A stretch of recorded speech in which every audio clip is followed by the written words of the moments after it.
નિષ્કુળાનંદ સ્વામી પૂર્વકાલીન ઋષિ પરંપરા, આ ભારતીય સંસ્કૃતિમાં જેમ વૈદિક પરંપરા છે, સંત પરંપરા છે, આચાર્યોની પરંપરા છે, પટેલોની પરંપરા છે, નથી બ્રાહ્મણોની પરંપરા છે, એ જ પ્રકારે એક ઋષિ પરંપરા છે. જે મહાયોગીઓ હતા, મહાતપસ્વીઓ હતા, મહાજ્ઞાનીઓ હતા, આ મહાઋષિઓની પરંપરામાં નિષ્કુળાનંદ સ્વામી આજના પાઠમાં એક નાનકડા ઋષિને આપણી સામે મૂકે છે. વળી ઋષિ એક જાણો જાંજળીજી, આરંભુ તપયતિ વિષમ વળીજી, કર્યું હરિ ધ્યાન તેણે તન શુદ્ધ ટળીજી,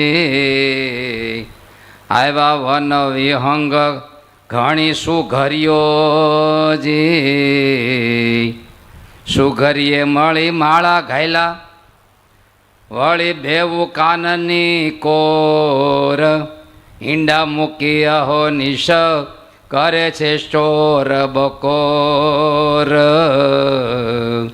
અડગ પગે તે ઊભા રહ્યા, વળી જાય ન આવે ક્યાંય, જાણે પંખીને પીડા ઉપજશે એવી દયા હતી દિલમાય.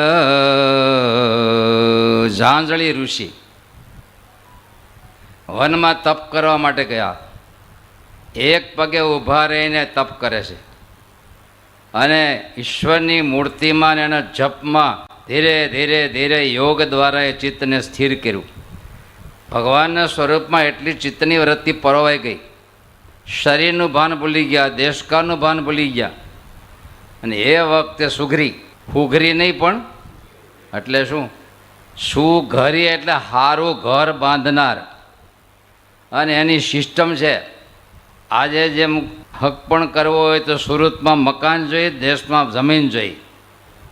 સાચું ખોટું? સુરતમાં મકાન જોઈ અને એ પાછું મકાન જોવે ક્યાં એરિયામાં કેમ છે, ખેતરે ક્યાં છે, મિલકત જોઈને દીકરી આપે છે. એ જ પ્રકારે નારી નર સુઘરીમાં બે હોય ને, એમાં નર એને હક પણ કરવા માટે ઘર બાંધવા પડે. પહેલાં એ બધા નર હુઘરા સુઘરા એ સુઘરા અલગ અલગ માળા બાંધે, પછી ઓલી સુઘરીઓ બધી આવે અને સ્વયંવર રચાય.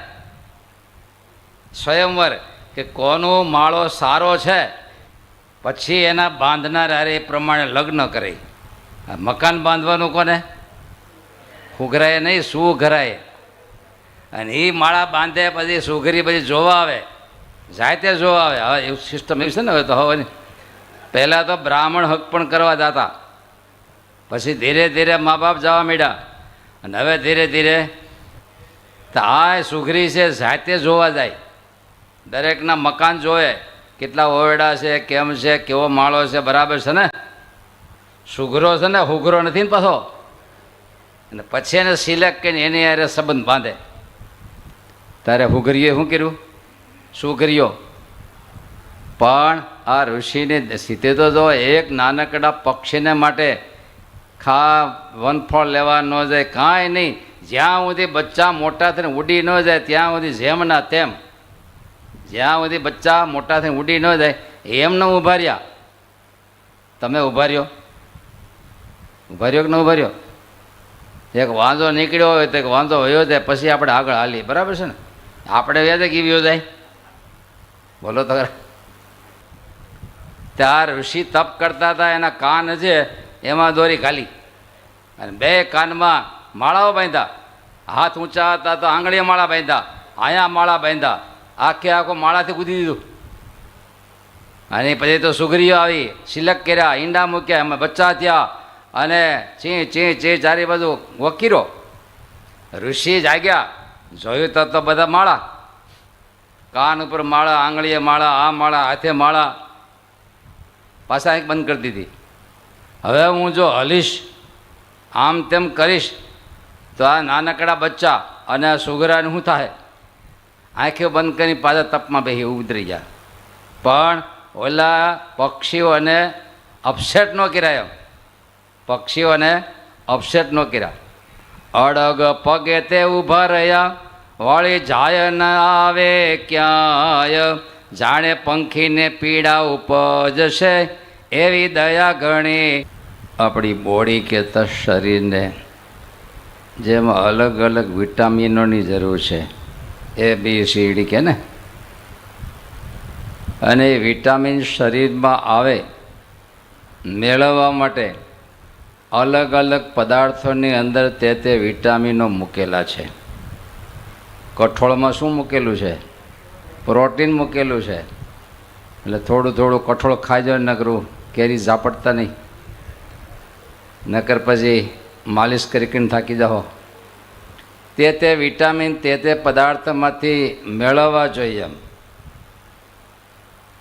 એક દી ભંડારમાં ગયો એટલે મેં કીધું દૂધની ડોલ કેમ ઓછી છે? તો કે દૂધ કોઈ છોકરો ખાતો નથી. મેં કીધું મહીમાં સમજાવો. તો કે ખાવું જ નથી ને. 3 પ્રકારના શાક થાય છે આપણે છાત્રાલયમાં માટે, વિદ્યાર્થીઓ માટે. પણ એ મેં જોયું તો લીલોતરી છે એ ખાલી થોડુંક જ થાય છે, કઠોળ જાજુ થાય છે. લીલોતરી ખાવું નથી, પછી કેલ્શિયમ ઘટે કે ન ઘટે? આપણી સૃષ્ટિમાં ભગવાને આપણી બોડીમાં જે જરૂરિયાત છે તેવા પદાર્થો આહાર વિહાર માટે પણ મૂકેલા તો છે. તો શરીરને જો વિટામિન વિવિધ પ્રકારની જરૂર છે, આપણા અંતરાત્માને તો કેટલી બધી જરૂર છે. આપણા અંતરાત્માના પોષણ માટે પણ વિવિધ પ્રકારના મૂલ્યોની જરૂર છે. હવે દયાનો છાંટો ન હોય, માણસને રાક્ષસ કહેવાય, બીજું કંઈ કહેવાય? તો દયાની જરૂર છે કે નથી? પરોપકારની જરૂર છે કે નહીં? જ્ઞાનની જરૂર છે, થોડાક વિરાગ તત્વની જરૂર છે, ભક્તિની જરૂર છે, સેવાની. તો આ વિવિધ પ્રકારના મૂલ્યોના જીવનમાં જરૂરિયાત છે. તો એ ક્યાં લેવા જવા? તો કે એવા જે ભક્તો છે એના આદર્શ જીવનમાંથી આપણે શીખવાના છે.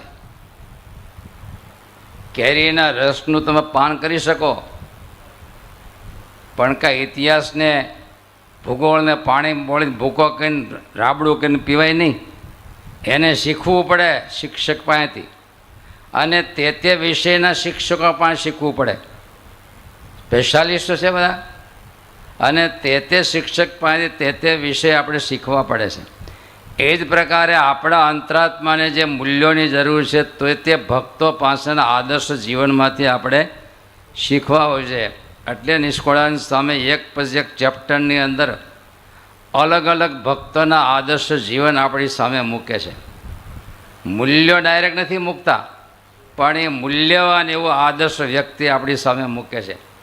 આપણી સામે પ્રહલાદ મૂક્યા કે આટલા વિષમતા વચ્ચે ભગવાનનો આશરો, ભગવાનની ભક્તિ, ભગવાનને છોડા નહીં. થોડું ઘણું તો શીખીએ. એટલું રંધાયેલું બધું ખાઈ જવાનું ન હોય, પણ આપણે જેટલું જોઈએ છીએ એટલું લઈ લેવાનું.